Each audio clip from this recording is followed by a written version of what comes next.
Hi, this is Mark from Heaven's Gems for Our Path, and we just want to share another gem today, a very beautiful gem out of the middle part of Acts, Acts 15.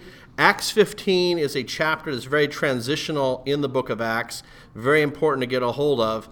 Many will look at this chapter for one particular reason, that's the Judaism and Christianity segment, but I want to look at it from another storyline that's going on. And so if you turn with me to Acts 15, why you see here in verse 1, there's certain men that they come out of Judea and they come up to this other church assembly called Antioch, and they're preaching a particular flavor of doctrine that is really demeaning.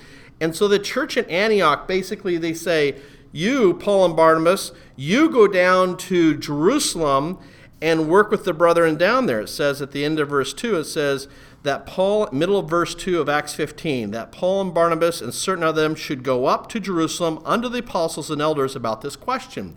So it's a beautiful thing. The Antioch assembly says, you go down to Jerusalem and go talk to those brethren about it. Well, the rest of the chapter, you can read it for yourself, where the brethren there, verse 4, when they came to Jerusalem, they were received of the church and of the apostles and elders, and they declared all the things that God had done with them.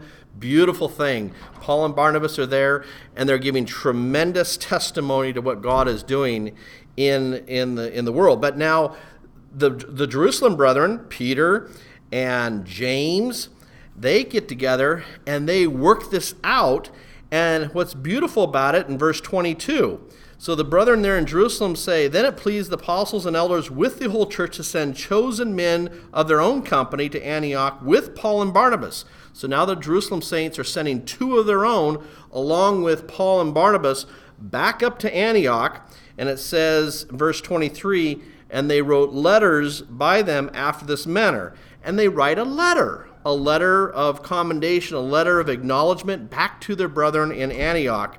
And what's interesting, I've enjoyed this in verse 28. In that letter it says, for it seemed good to the Holy Ghost, number one, and to us. It's beautiful to see that the Holy Spirit was put first, that in all their inner workings in that meeting of the situation, they put the Holy Spirit first, and then to us, to lay upon you no greater burden, etc. So it's beautiful to see that interaction because of this.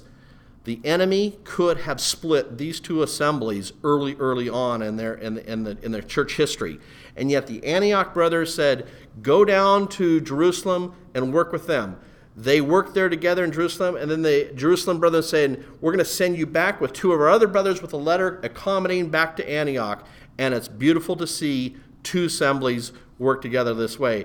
And so it is here in this day and age that we are. The body of Christ is on this earth, and it's nice to see assemblies work with each other when difficulties come, and difficulties will come. And to have the brethren work with each other instead of chopping each other off, as could have happened early on. And now this Antioch assembly is a huge assembly. Jerusalem's a huge assembly. And both of these assemblies now go on for the greater work of spreading the gospel. They all have their purposes. They're going to do theirs to the Jews. The Antioch ones are going to go out to the Gentiles, but the work of God goes on. So there's a quick gem for Acts 15 to see two assemblies work together, and we hope you have a blessed day.